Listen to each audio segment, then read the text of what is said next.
आपका स्वागत है। एमजी स्टोरीज में यहाँ हर कहानी एक अनजान दुनिया का दरवाजा खोलती है और आज भी हम एक नई यात्रा का आगाज करेंगे। आइए एक और कहानी में खो जाएं और नए सफर का आनंद लें। आज का एपिसोड। अब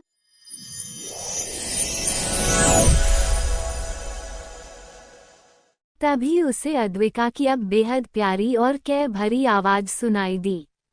अद्विका ने बड़े ही प्यार से पूछा, अयान क्या हुआ था ऐसा तुम्हारे बचपन में? अयान जो अद्विका के गले लगे हुए था वो अद्विका के सवाल को सुनकर थोड़ा सा पीछे होने लगा। पर अद्विका ने इस बार अयान को कस करके पकड़ रखा था। उसने अयान से कहा, अयान तुम मुझसे सारी बातें शेयर कर सकते हो। ये सुनकर पता नहीं अब अयान को क्या हुआ कि उसने अद्विका को और कस करके पकड़ लिया, जैसे वो अपने मन में चल रहे तूफान को संभालने की कोशिश कर रहा हो। अद्विका इस समय जितना हो सकता था अयान को संभालने की कोशिश कर रही थी। तभी उसे अयान की आवाज उसके कानों में अयान की आवाज सुनाई दी। आज से 26 साल पहले कुणाल सिंघानिया और शमिता सिंघानिया की शादी परिवार के बीच बिजनेस बढ़ाने के चक्कर में हुई थी।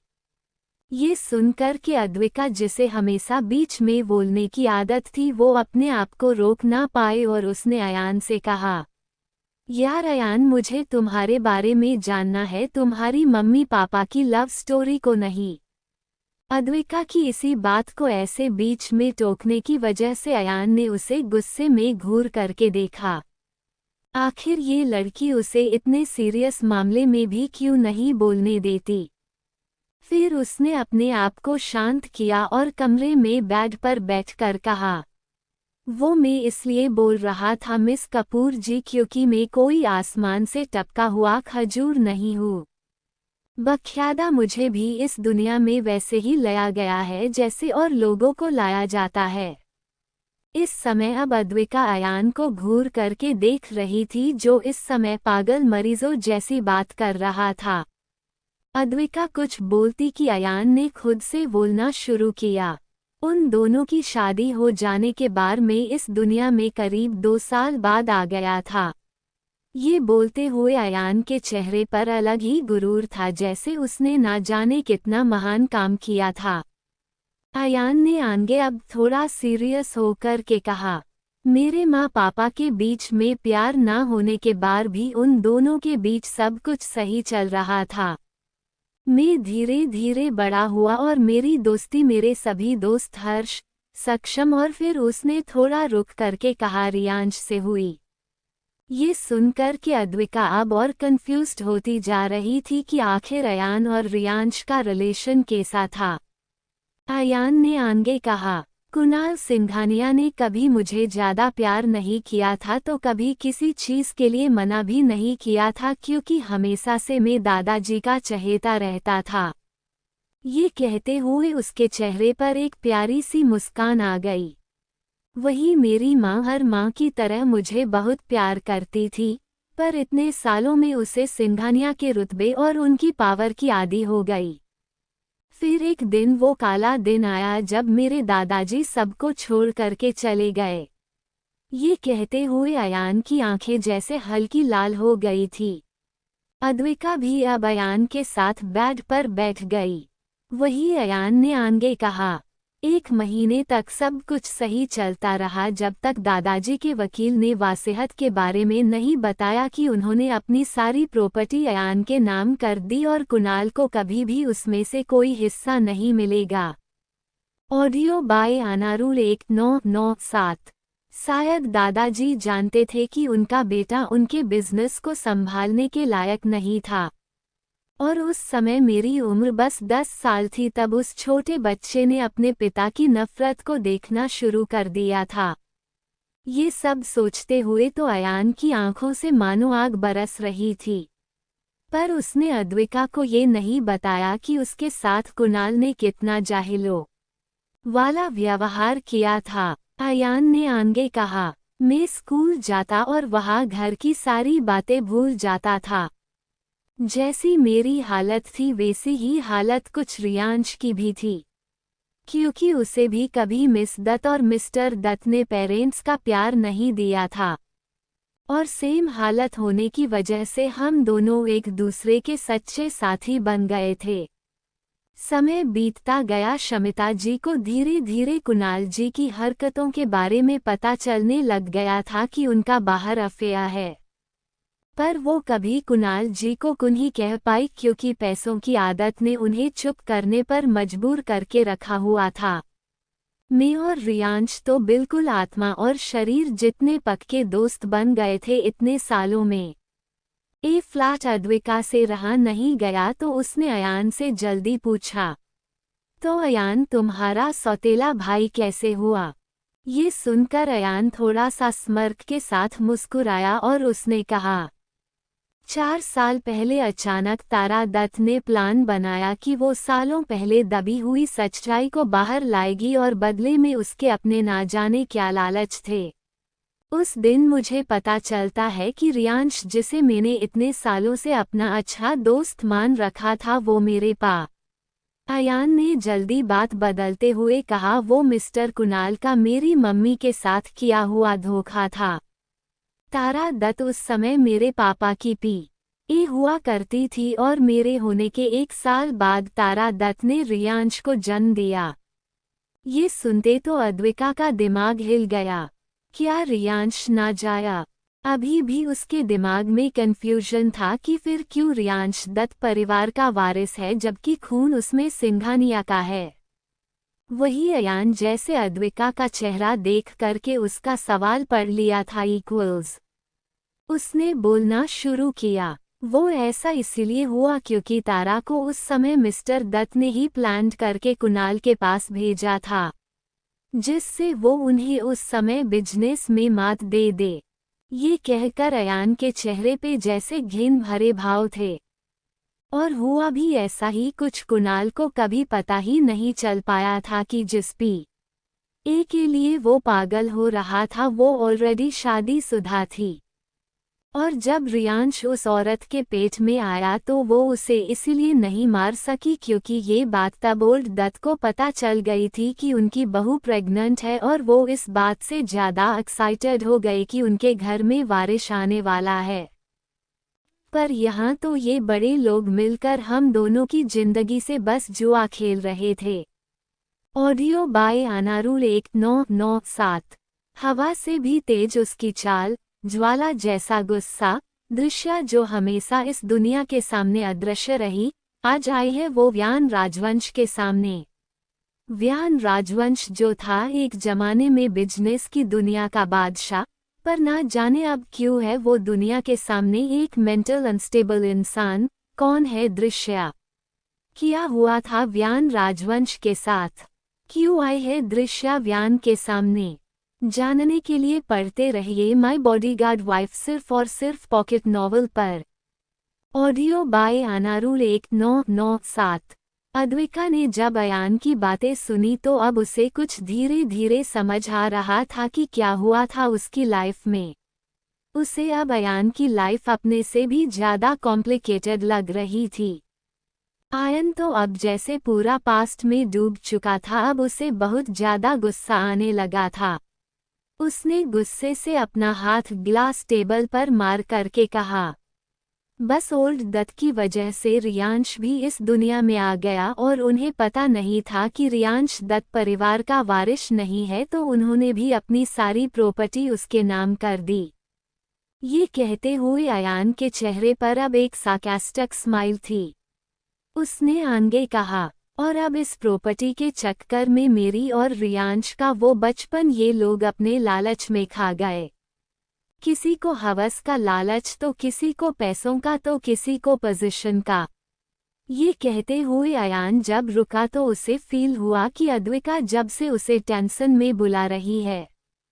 अद्विका ने जब देखा था कि आयन का टेबल तोड़ने के चक्कर में उसके हाथ में पूरे कांच धंस गए और उसके हाथों से बेहिसाब खून बह रहा है तो उसे घबराहट होने लगी। अद्विका टेंशन में उसके हाथ को लेकर बैठी हुई उससे फर्स्ट एड बॉक्स के बारे में पूछ रही थी। पर अयान तो अपने ही गुस्से में मशगूल था। जैसे ही अयान ने अद्विका की तरफ देखा कि वो उसकी चिंता में उसके हाथ को पकड़ करके बैठी है, तो अब उसके दिमाग में से अपनी सो कॉल्ड फैमिली की टेंशन निकल गई और अब वो अपनी स्वीट हार्ट का अपने अपने लिए कंसर्न एंजॉय करने लग गया। आओ स्वीट हार्ट, तुमने कितनी तेज मेरे हाथ को दबाया है, मुझे दर्द हो रहा है, अयान ने फुल नौटंकी करते हुए कहा। वही अद्विका ने अपने आंखों के कोरों से ये देख लिया था कि अयान उसके मजे ले रहा है। अब उसे भी बिना अयान को परेशान किए कहाँ मजे आने वाले थे। उसने अब उसकी उंगली जहां पर कांच नहीं चुभा था उसे और तेजी से दबा दिया। अयान जो अभी मजे में आह कर रहा था, अब वो सच में चिल्लाने लगा। उई या चुड़ैल डायन, ये क्या कर रही हो? आयन ने अपने हाथ को पीछे खींच करके कहा। अयान सोचने लगा कि दुनिया में उसकी ही बंदी ऐसी होगी जो उसके हाथ से इतना खून बह जाने के बाद भी रोने की और टेंशन लेने की वजह उसे और दबा के दर्द दे रही है। हाय रे मेरी किस्मत और मेरा दिल, किस लड़की पर जा मिटा रे तू। ये लड़की तो तुझे ही मिटा देगी रे। अयान को फिर से खोया हुआ देख करके अब अद्विका ने चिल्ला करके कहा। अबे और लैला, किस मजनू के बारे में सोच रहे हो? वही एक बार अयान फिर से अपने ख्यालों से वापस हकीकत में आया और जब उसने सही से अद्विका के वर्ड्स के बारे में सोचा तो उसका चेहरा गुस्से में तमतमा गया। उसने अद्विका से गुस्से भरे शब्दों में कहा, अबे मैं मजनू हूँ, लैला नहीं। अरे मतलब वैसे तो मैं ना मजनू हूँ और ना लैला, बस अयान सिंघानिया हूँ। पर मैं लैला नहीं हो सकता, लैला एक लड़की है। उसकी बात को सुनकर के अद्विका ने बड़ा सा वो किया और फिर कहा, अच्छा ठीक है, मैं मान लेती हूँ तुम्हारा झूठ, अब खुश लाओ, बताओ फर्स्ट एड बॉक्स कहाँ है? ओ गॉड, अयान तो बस उसे गुस्से से घूरता रह गया। अद्विका ने जल्दी से यहाँ अयान की पट्टी कर दी। वहीं नीचे कुणाल सिंघानिया इस समय अपने सबसे बड़े बिजनेस पार्टनर से बात कर रहे थे और वो काफी खुश थे कि आज वो यहाँ आए। तभी वहाँ पूर्वी और उसके पापा आए और उन्होंने कुणाल के बगल में खड़े आदमी को देख के कहा, बेटा पूर्वी देखो, आज तुम्हारे बड़े पापा आए हैं, जाकर मिल लो उनसे। और इतना कहकर वो भी किसी अपने बिजनेस पार्टनर से बात करने के लिए चले गए। पूर्वी ने जब अपने बड़े पापा को देखा तो वो उनकी तरफ अपनी आंखों में चमक लिए जाने लगी। वो जैसे ही आगे बढ़ी तभी वो नीचे आगे गिर पड़ी। पूर्वी जैसे ही नीचे गिरी उसकी आंखों में आंसू आ गए। उसे ये डर लगने लगा था कि कहीं अब सारे लोग उस पर हंस तो नहीं रहे। वही रियांश जो अभी जल्दी जल्दी यहाँ आया था, उसने जब नीचे गिरी हुई पूर्वी को देखा तो उसने और उसे डांट करके कहा, अभी यार अगर फ्लर्ट करने का इतना ही शौक है तो आंखों से आंखें मिलाकर किया ना करो, ऐसे पैरों मत गिरा करो ना, इससे रियांश दत्त का लेवल डाउन होता है। रियांश ने बड़े ही गुरूर से कहा। वही पूर्वी अब उसकी तरफ अपनी आंसू भरी आंखों से देख रही थी, क्योंकि आज उसे इस पार्टी में अब दूसरी बार ऐसे डांट पड़ी थी। वही रियांश ने जब पूर्वी को ऐसे रोते हुए देखा तो उसे इरिटेशन होने लगी। उसे सच में ऐसी रोतड्यू लड़कियों से नफरत थी। उसने एक झटके से पूर्वी को उठाया तो पूर्वी सीधा उसके सीने से जा लगी थी। ये देख के तो रियांश को अब और गुस्सा आने लग गया। उसने अब उसे खुद से अलग करके कहा, लिसन योर डम गर्ल, ये अपनी ट्रिक किसी और पर आजमाना, और ये क्या रोना धोना लगा रखा है। उसने पूर्वी को गुस्से से कहा और वहां से चला गया। वही पूर्वी ऐसे ही भरी आंखों से रियांश को जाते हुए देख रहे थे। तभी उसके बड़े पापा उसके सामने आ गए और जब उन्होंने अपनी भतीजी को ऐसे रोते हुए देखा तो उसे सीधा गले लगा लिया। वही उन्हें ऐसे देख कर के किसी की आंखों में आंसू और चेहरे पर गुस्सा साफ साफ देखा जा सकता था। Audio by Anarul 1997। अद्विका इस समय स्टेयर पर खड़ी पीहू और उसके अंकल को देख रही थी। उसकी आंखों में आंसू और चेहरे पर गुस्सा साफ साफ देखा जा सकता। आखिरकार उसके सामने उसके पापा गौतम कपूर किसी लड़की को दुलार कर रहे थे। उसने आज अपने पापा को 4 महीने बाद देखा था, तो उसकी आंखों में खुशी के आंसू थे, पर अपने पापा को ऐसे अपना प्यार किसी और को बांटता हुआ देखकर उसका दिल, किडनी, फेफड़े सब गुस्से और जलन से जल रहे थे। अद्विका को अपने पापा का प्यार किसी के साथ बांटना बिल्कुल भी बर्दाश्त नहीं था, और अब तो उसके मन में भी ये ख्याल आने लग गए कि क्या उसके पापा उसके बारे में सोचते होंगे भी नहीं, कहीं वो उसे भूल तो नहीं गए न। वही गौतम जी ने आज अपनी भतीजी को पहली बार देखा था, क्योंकि पूर्वी हमेशा से अपनी नानी के यहाँ रही थी। गौतम जी कहीं न कहीं पीहू में ही अपनी नूर को ढूंढने की कोशिश कर रहे थे। आखिर ये तो वो और उनका दिल ही जानता है कि वो अपनी बच्ची के बिना इतने दिनों से कैसे जी रहे हैं। पर इस समय तो अद्विका इमोशनल ब्रेकडाउन से चल रही थी और वो कुछ भी अनाप शनाप अपने पापा के बारे में सोच रही थी। वही गौतम जी जो पूर्वी से बात कर रहे थे, उन्हें भी कुछ ऐसा महसूस हो रहा था कि जैसे यहाँ उनका कोई है। उन्होंने जल्दी से उस तरफ देखा जहां अद्विका खड़ी हुई थी, पर अद्विका अब तक वहां से छिप चुकी थी। तभी पूरे हॉल में एकदम से लाइट ऑफ हो जाती है और पीयूष और उसका बैंड वहां पर गाने बजाने लगता है। Audio by Anarul 1997 129 mister Singhania का एम्ब्रेस होना। उन्होंने जल्दी से उस तरफ देखा जहां अद्विका खड़ी हुई थी, पर अद्विका अब तक वहां से छिप चुकी थी। तभी पूरे हॉल में एकदम से लाइट ऑफ हो जाती है और पीयूष और उसका बैंड वहां पर गाने बजाने लगता है। तू ही तो जन्नत मेरी, तू ही मेरा जुनून, तू ही तो मन्नत मेरी, तू ही रूह का सुकून, तू ही आँखियों की ठंडक, तू ही दिल की है दस्तक। और कुछ ना जानूं मैं, बस इतना ही जानूं, तुझमें रब दिखता है यारा मैं क्या करूं, तुझमें रब दिखता है यारा मैं क्या करूं, सजदे सर झुकता है यारा मैं क्या करूं, तुझमें रब दिखता है यारा मैं क्या करूं। कैसी है ये दूरी, कैसी मजबूरी, मैंने नजरों से तुझे छू लिया। हो कभी तेरी खुशबू, कभी तेरी बातें, बिन मांगे ये जहां पा लिया। तू ही दिल की है रौनक, तू ही जन्मों की दौलत। अद्विका इस समय काफी अच्छा पियानो बजा रही थी, पर उसकी आंखें बराबर गौतम जी पर बनी हुई थी। अभी उसने फिलहाल के लिए बैंड मास्क पहन रखा था, तो कोई उसे पहचान नहीं पा रहा था। और कुछ ना जानूं, बस इतना ही जानूं, तुझमें रब दिखता है यारा मैं क्या करूं, तुझमें रब दिखता है यारा मैं क्या करूं, सजदे सर झुकता है यारा मैं क्या करूं, तुझमें रब दिखता है यारा मैं क्या करूं। वसदी वसदी वसदी दिल दी दिल विच वसदी, नसदी नसदी नसदी दिल रो वेथे नसदी, रब ने बना दी जोड़ी हाय। वसदी वसदी वसदी दिल दी दिल विच वसदी, नसदी नसदी नसदी दिल रो वेथे नसदी। छम छम आए मुझे तरसाए, तेरा साया छेड़ के चूमता। हो तू जो मुस्काए, तू जो शर्माए, जैसे मेरा है खुदा झूमता। तू ही मेरी है बरकत, तू ही मेरी इबादत।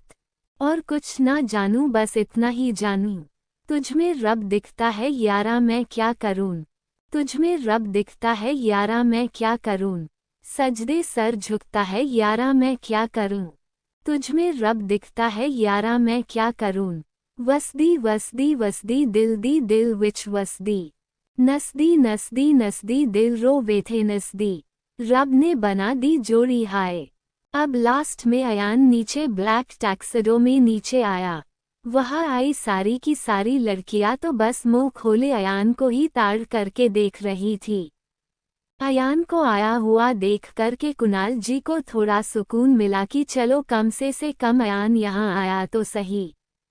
वही अयान तो अपने चेहरे पर डेविल स्माइल लिए गौतम जी को देख रहा था। तभी थोड़ी देर में मायरा को बुलाया जाता है। मायरा का चेहरा इस समय पूरा उतरा हुआ था। जब तारा ने मायरा की इसी शक्ल देखी थी तब वो सोचने लग जगी कि आखिर मायरा को हुआ क्या है। ये मायरा ही की तो जिद थी कि उसे अयान सिंघानिया चाहिए था और आज उन्होंने उसे लाकर दे दिया था। फिर भी अबे आ बेलबुदी माँ, अयान कोई चीज या रास्ते में पड़ा हुआ सामान नहीं है जो तूने उसे अपनी बेटी को लाकर के दे दिया। वो अयान सिंघानिया है और आज अगर उसने तुम्हें खून के आंसू ना रुलाया तो। कोष्टक। मायरा और अयान अब इस समय ऑन स्टेज खड़े हुए थे जहां रिंग एक्सचेंज होनी थी।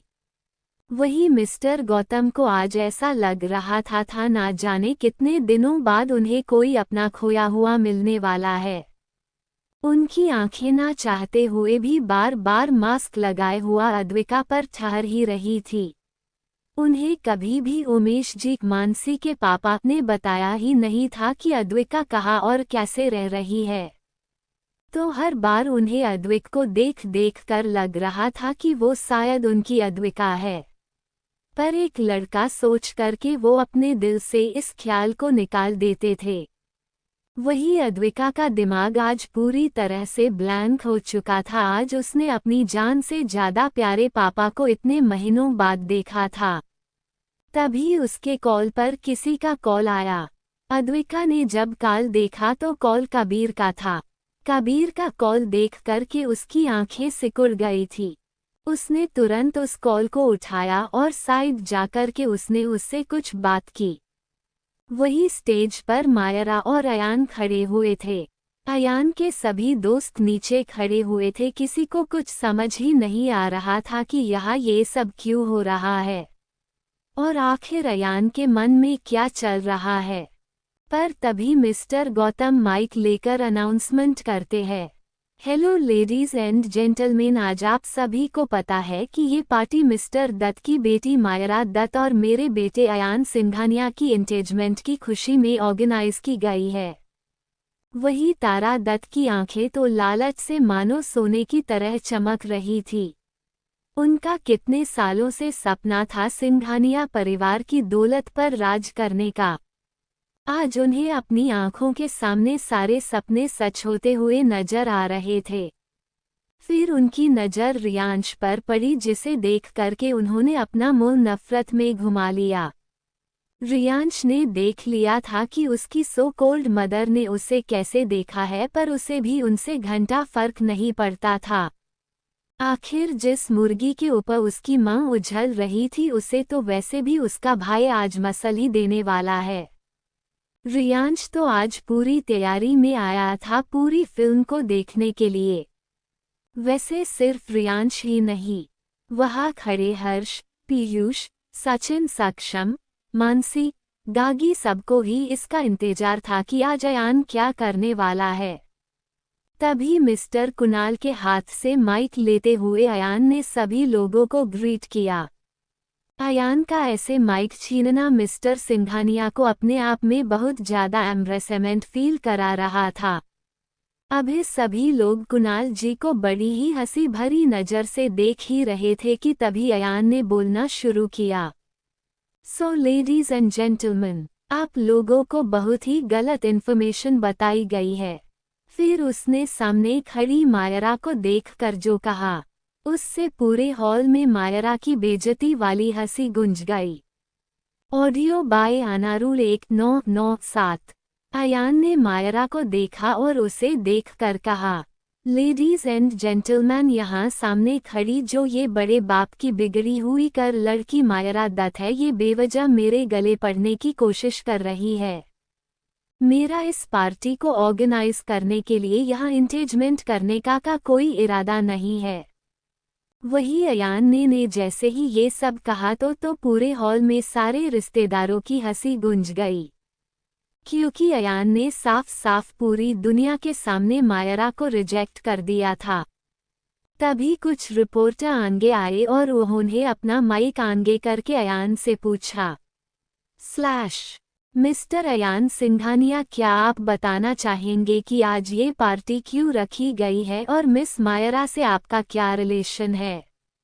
उस रिपोर्टर की बात को सुनकर के अयान के चेहरे पर एक डेविल मुस्कान आ गई और उसने तारा और मायरा की तरफ देखकर एक स्मर्क लुक देकर रिपोर्टर से कहा, मैं आपको बताना नहीं बल्कि दिखाना चाहूंगा।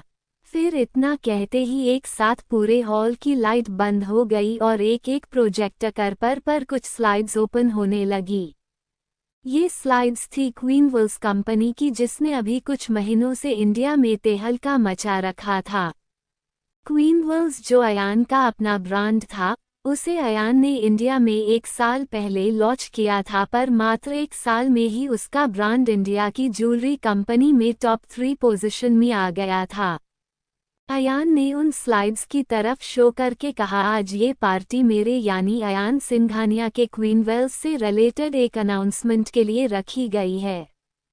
वही जैसे ही वहाँ खड़े लोगों ने ये सुना कि क्वीन वेल्स, जिसने अभी 15,000 करोड़ का टर्नओवर क्रॉस किया था, वो कंपनी किसी और की नहीं बल्कि अयान सिंघानिया की है, तो सभी की आंखें हैरानी से खुली की खुली रह गई।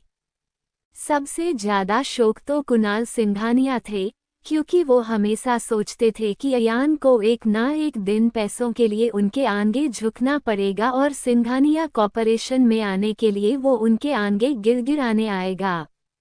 वही मायरा और दत्त परिवार का चेहरा बेइज्जती की वजह से काला पड़ गया था, क्योंकि अभी सब लोग उन्हें घिन भरी निगाह से देख रहे थे। वही अब सारे लोग मायरा को लालची और बेइज्जती भरी नजरों से देख रहे थे, जो पैसों के लिए कैसे अयान के गले पड़ने की कोशिश कर रही थी।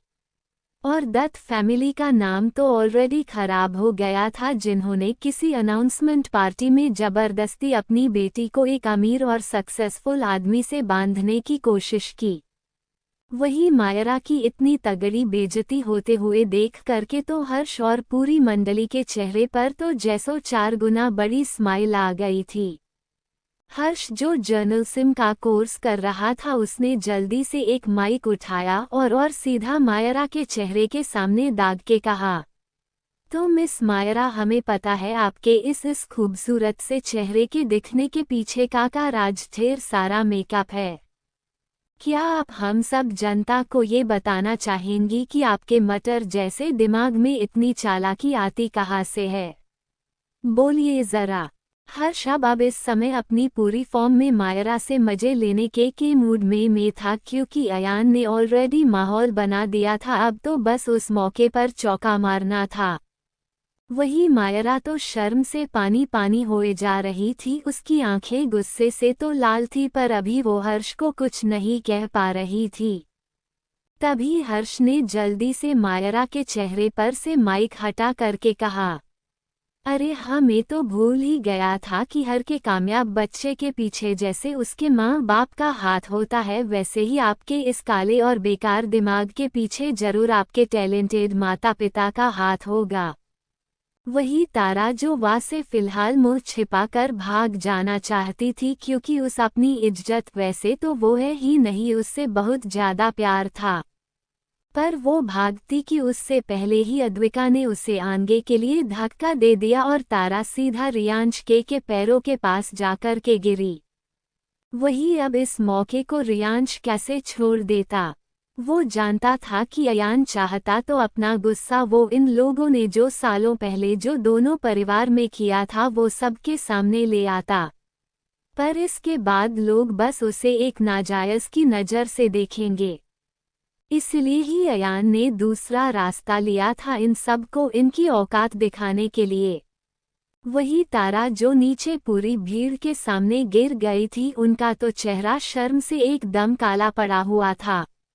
वो उठना चाह रही थी कि अयान ने अपने पैरों से उनके हाथ को दबा दिया था, जिससे वो एक बार फिर मुंह के बल गिर गई।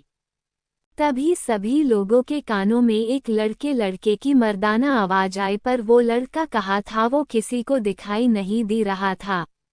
TCH तारा जी, पता है हमें कि आप बहुत गिरी हुई औरत है, पर अब इतना भी मत गिरिए कि आपके भोले बेटे को भी आपकी संतान होने में शर्म आए। कैसे चल लेती है आप इतनी चालें? फिर उस आवाज ने कहा, हमें पता है हमारा दोस्त अयान बहुत मासूम है, पर आपको क्या लगा कि उसके आगे पीछे कोई नहीं है? वही कॉलेज के सारे बच्चे जानते थे कि ये आवाज किसी और नहीं बल्कि अद्विक की है। और उन सभी ने जैसे ही अद्विक के मुंह से अयान के लिए मासूम सुना तो उन्हें एक जोर का धक्का लगा। आखिर अयान मासूम वो भी कैसे? वही हर्ष और पीयूष के दिमाग में तो उस दिन वाला सीन घूम रहा था जब अयान हाथ में गन लिए उन पांचों को ब्लैकमेल कर रहा था। हर्ष ने सक्षम के कंधे पर हाथ रख कर कहा, भाई ये ज्यादा नहीं बोल रहा है? अद्विक कटहल को काजू कतली कैसे बोल सकता है ये? तारांकन, वही सक्षम जिसकी निगाहें बस इधर उधर मानसी को ढूंढ रही थी, उसने जब हर्ष की बात सुनी तो वो थोड़ा सा होश में आया। वही अयान भी चौंक गया था कि आखिर अद्विक करना क्या चाहता है। पर इस सबसे भी बुरा हाल तो गौतम जी का हो रहा था जब से उन्होंने ये आवाज सुनी थी। उनकी आंखों में ना चाहते हुए भी आंसू बहते जा रहे थे। Audio by Anarul 1997।